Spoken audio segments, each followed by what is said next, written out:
جو آپ کی بھی آئی ہے وہ صحیح ہے غلط ہے؟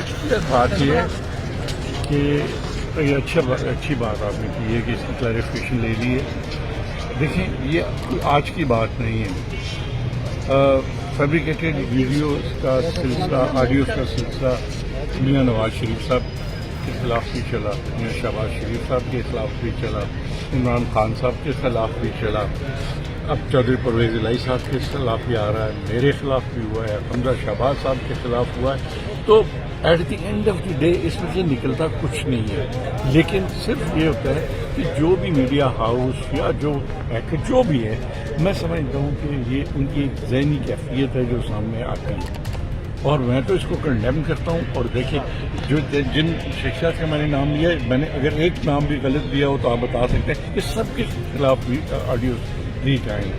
تو اس سلسلے کو ختم ہونا چاہیے. اس سے کسی کو کوئی فائدہ نہیں ہوتا اور نہ ہی کسی کو نقصان ہوتا ہے, کیونکہ آج لوگ میری ذات کے حوالے سے میں سمجھ لوں جو کام ہے ان میں زیادہ انٹرسٹڈ ہے. جو حلقے کی خدمت میں نے کی, جو ڈیولپمنٹ کی, لوگوں کو انٹرسٹ اس طرف ہے, نہ کہ ایک 10 سال پرانی یا 15 سال تو واقعہ اٹھا کے اس کو فیبریکیٹ کر کے سامنے لے آیا جائے.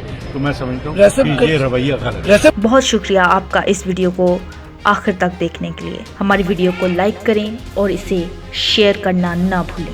پاکستان زندہ باد.